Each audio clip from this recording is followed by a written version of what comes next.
guys, today I'm going to be doing a mini lesson on point of view, and this is for 7th grade language arts. So, point of view is something that you should have learned last year in 6th grade, but for those of you that don't remember a lot about point of view, we're going to do a little refresher. So, how to determine the point of view of a piece of text. You focus on the pronouns in the narration, not the dialogue.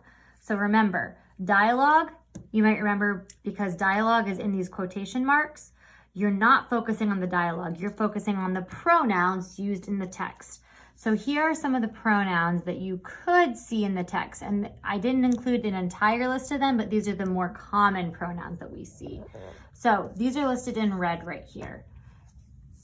If you see these types of pronouns like I, me, my, myself, we, us, our, you're going to be considered first person, all right?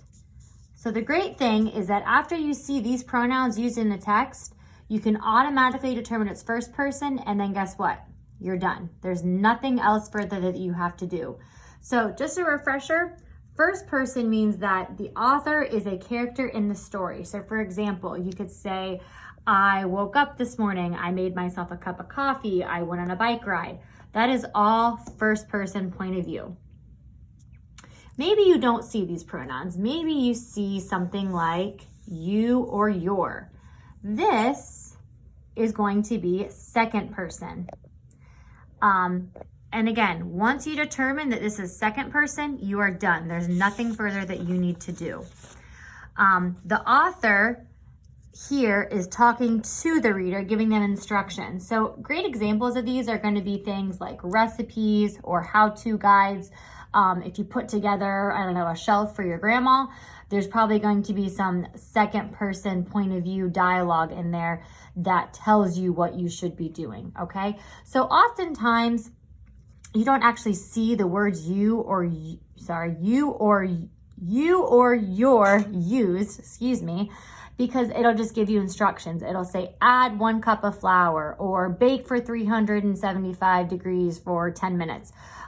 So the you or your here is understood, meaning that it's not all the time mentioned, okay?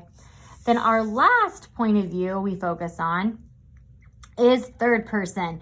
This list of pronouns is pretty long. You're going to see pronouns like he, him, his, himself, she, her, herself, they, them, and the list goes on and on. So once you determine that this is third person, you have to keep going. So this is going to require a little bit more work.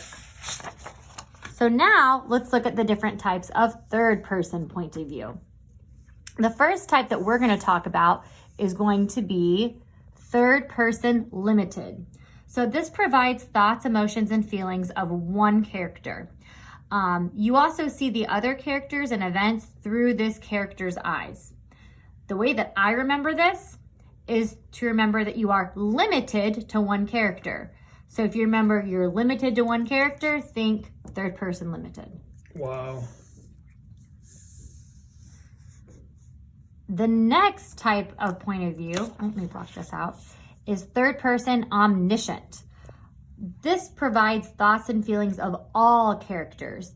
The narrator has information about every character and shares it when necessary. So they may decide to keep some aspects of the character hidden from you until later on in the story to build suspense. Remember, the word omniscient means all-knowing. So I think of it as a role of God here. So you're able to see and know everything about all characters. So when you know everything about all characters, you think omniscient. So the last type of third person point of view that we're going to talk about is third person objective. This describes only the events and actions that can be seen or heard. No thoughts are mentioned in third person objective.